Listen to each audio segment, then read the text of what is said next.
John here.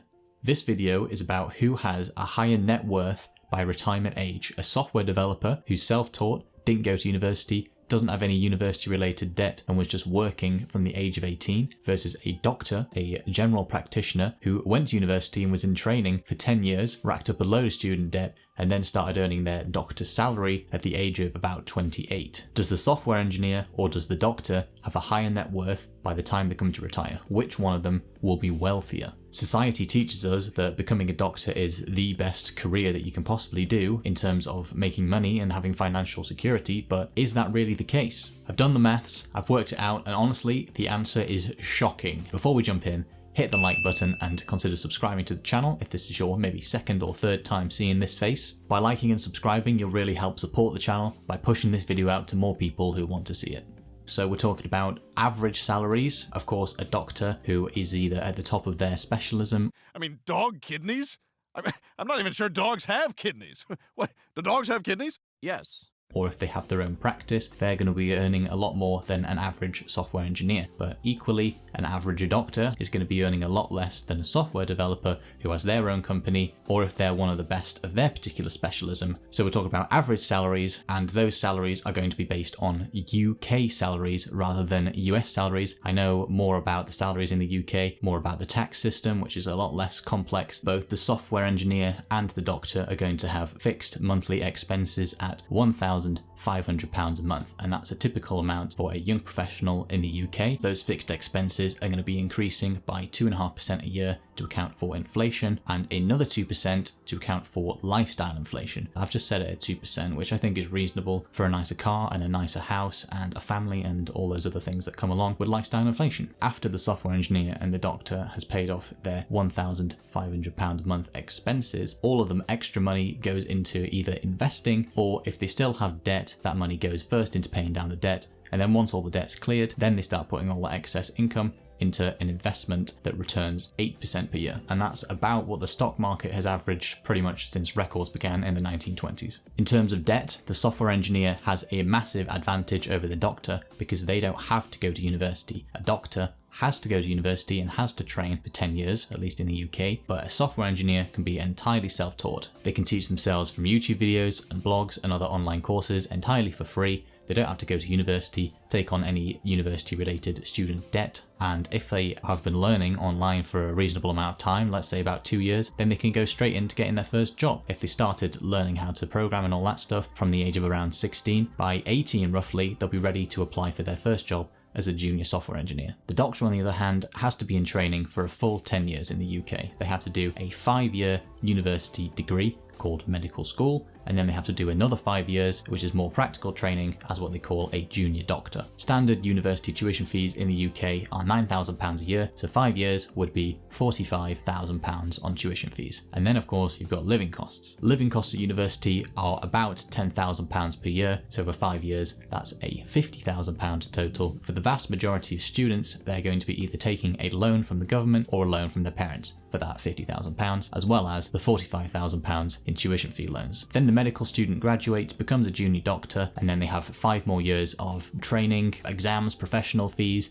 and all of that adds up to £220,000 thereabouts. So by the age of 28, 10 years after starting university at age 18, the doctor has racked up £315,000 worth of debt. The average UK salary for a junior software developer is about £25,000 before tax, or £21,000 after tax. If a person was learning how to program from the age of about 16, then they could probably get their first job as a junior software developer at the age of 18. Let's say 2 years. By the age of 20, they become just a normal software developer, and the average UK salary for a normal software developer is £38,000 before tax, or £29,000 after tax. And then let's say after 10 more years of experience, they become what you call a senior software engineer. Their salary would be around £39,000 after tax. A doctor, on the other hand, gets their first salary when they become a junior doctor after graduating 5 years of medical school, so that's at the age of 23. And the average UK salary for a junior doctor is £31,000 before tax, or £25,000 after tax. And then 5 years later, when they become a full-time doctor, a general practitioner, their salary will be around £46,000 after tax. So here's how the net worths play out over time. At the age of 18, both of them have £0 net worth, because let's say they've not earned any money and they've not taken on any debt yet. By the age of 28, the doctor has been in training for 10 years, they've earned 5 years of salary as a junior doctor, and that puts their net worth at minus £258,000. And the software engineer's net worth stands at £150,000 in the positive, because they never took on any debt from going to university. At age 37, the doctor, 9 years after finishing their medical training, they've been working for 9 years, they've managed to pay down all of that debt, and the net worth now stands at £27,000 in the positive. Meanwhile, the software engineer's net worth stands at £565,000. At age 45, the doctor's net worth stands at £362,000, and the software engineer's stands at £1.265 million.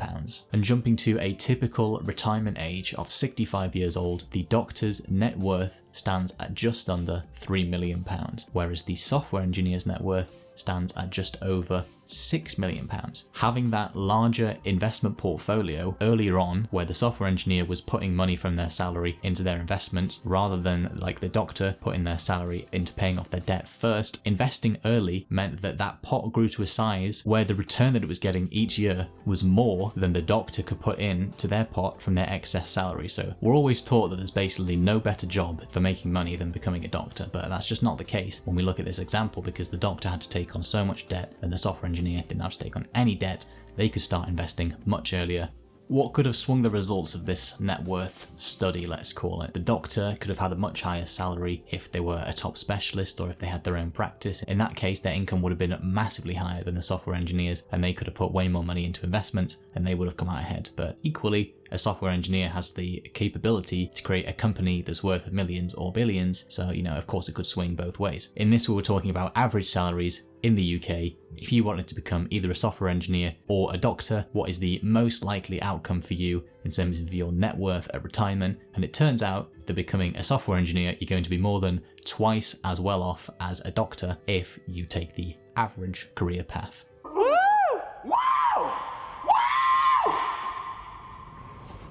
Feel free to debate that conclusion down in the comments. And there we have it. Like, subscribe, and turn on the notification bell so that you never miss another one of my videos. While we're on the topic of investing and just the importance of investing as early as possible, make sure to get your free stock down below in the description. If you sign up to one of those stock trading platforms using one of those links, you might get a free stock worth all the way up to a lot of money. Thank you for watching.